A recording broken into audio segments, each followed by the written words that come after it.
মৃত্যুর সময় কেমন অনুভূতি হয়, এই প্রশ্নটা খুবই গভীর, জটিল এবং অনেকটা অজানা। কারণ যারা মৃত্যুর পুরো অভিজ্ঞতা সম্পূর্ণভাবে টের পান, তারা আর ফিরে এসে সেটা বলে যেতে পারেন না। তবে কিছুটা ধারণা করা যায় কিছু উৎস থেকে। মৃত্যুর কাছাকাছি যাওয়া মানুষদের অভিজ্ঞতা, যারা নিয়ার ডেথ এক্সপিরিয়েন্স থেকে ফিরে এসেছেন, তাদের বক্তব্যে কিছু সাধারণ বিষয় পাওয়া যায়। তারা বলেন যে মৃত্যুর সময় একটা হালকা ওজনের অনুভূতি হয়। অনেকে বলেন শরীর থেকে যেন মন বা আত্মা আলাদা হয়ে যায়, একটা হালকা ও শান্ত অভিজ্ঞতা হয়। আলো দেখা যায়, অনেকেই এক ধরনের উজ্জ্বল আলো দেখেন, যেটা খুব প্রশান্তিকর বলে বর্ণনা করা হয়।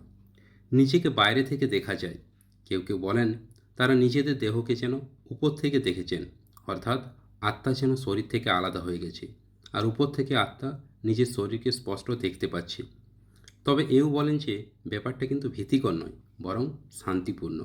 মৃত্যুর কাছাকাছি গিয়ে অনেকে বলেন সেটি আতঙ্কজনক না, বরং আশ্চর্য রকম শান্তিপূর্ণ। এবার জানব শরীর বিজ্ঞান অনুযায়ী মৃত্যুর সময় শরীরে কিছু জৈবিক পরিবর্তন ঘটে।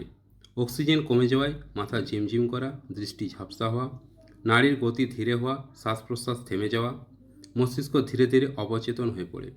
এই অবস্থায় যন্ত্রণার মাত্রা কমতে থাকে এবং অবচেতনতা আসে। তাই চূড়ান্ত পর্যায়ে যন্ত্রণা হয়তো ততটা প্রবল থাকে না।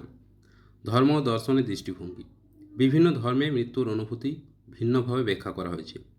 যেমন হিন্দু ধর্মে বলা হয় আত্মা দেহত্যাগ করে অন্য জন্মের পথে যায়, একে এক ধরনের যাত্রা হিসেবে দেখা হয়। ইসলামে মৃত্যুকে দুনিয়া থেকে আখিরাতের পথে রওনা হওয়া বলা হয় এবং ফেরেশতারা আত্মা তুলে নিয়ে যান। বৌদ্ধ ধর্মে বলা হয় চেতনার স্তর বদলে যায় এবং পুনর্জন্মের দিকে এগিয়ে যায়। শেষ মুহূর্তের মস্তিষ্কের সক্রিয়তা, সম্প্রতি কিছু গবেষণায় দেখা গেছে মৃত্যুর ঠিক আগে মুহূর্তে মস্তিষ্কে হঠাৎ করে এক ধরনের হাইপার অ্যাক্টিভিটি হয়। অনেক বিজ্ঞানী মনে করেন এই সময়টাতে জীবনের স্মৃতির চোখের সামনে ভেসে উঠতে পারে, যেটা অনেকেই বর্ণনা করেন মৃত্যুর সময় জীবনটা এক ঝলকে দেখা বলে। সংক্ষেপে বললে মৃত্যুর সময়ের অনুভূতি হয়তো শান্তিপূর্ণ, বিশেষত যদি ব্যথাহীন হয়, বাস্তবতা থেকে সরে যাওয়ার মতো আলো বা স্মৃতিতে ভরা এক অভিজ্ঞতা। তবে শেষ পর্যন্ত এটি একান্তই ব্যক্তিগত ও রহস্যময় একটি বিষয়। যাই হোক, ভিডিওটা ভালো লাগলে অবশ্যই চ্যানেলটি সাবস্ক্রাইব করুন।